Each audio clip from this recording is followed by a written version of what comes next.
Барлығы жанұшыра қашып жатқан қауіпті жерге олар ештеңеге қарамастан қойып кетеді. Дегенмен олар қанша көзсіз тәуекелге барса да, әрдайым өздерінің қызметтік міндеттерін естен шығармай, сәйкесінше жұмыстарын сауатты атқарады.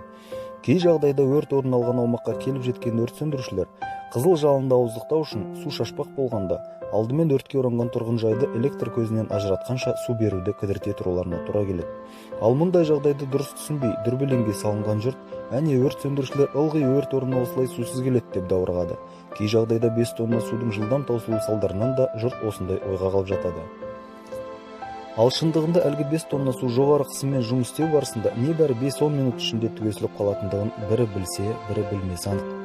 Жау жағадан алғанда бөр етектен алады демекші, тілсіз жаумен арпалысып жүрген от жауынгерлеріне көшеде өтіп бара жатқан өзге жандар келіп, мұнда не болып жатыр? Жанғанына көп уақыт болды ма? Адамдарды шығардыңыздар ма? Сусыз келген бе? Суды қайда шашып жатыр? Қимылдары өте баяу ғой деген секілді жаныңды қажытатын сөздерге жиі куә болады.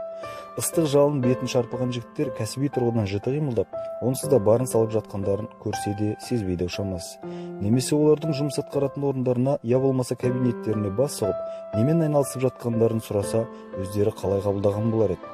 Иә, тек айтуға ғана оңай. Шындығында қатерге қарсы тұрып, қара тер көмген жүздерін білегімен сүрте, өзгенің өмірі үшін өз жанын құрбан етуге дайын, ыстық жалынмен арпалысқан жігіттердің ерлікпен барабар қызметіне түсіністікпен қарайтын кез жеткен жоқ па?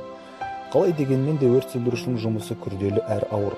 Себебі олар ыстық, қауіпті, көкейге қорқыныш ұялататын, дененің азғантай бөлігіне тиіп кеткеннің өзінде жаныңды шырқыратып жіберетін қызыл жалын отпен арпалысады емес пе? Олар да ет пен сүйектен жаралғандығын естен шығармаған жөн болар. Әрине, олардың да ыстығы бетті шарпитын ғимаратқа кірерде бойларын қорқыныш билейтін болар. Олар да үйлеріне аман-есен қайтып, отбасымен дені-сау қалпында қауышуды ойламайды дейсіз бе? Ойлайды әрине. Олар төтеннен төнген қауіпке қарсы тұрып, ажалмен арпалыса жүріп, өзгелердің өмірін қорқыныштан биік қойған жандар. Ал олардың бөлімшеге қатары сиремеген қалыпта, яғни толық құрамда оралуына кім кепіл? От жауынгерлері тәуекелге бел буған, өз кәсібіне шын берілген қарапайым әрі жаны жайсаң жандар.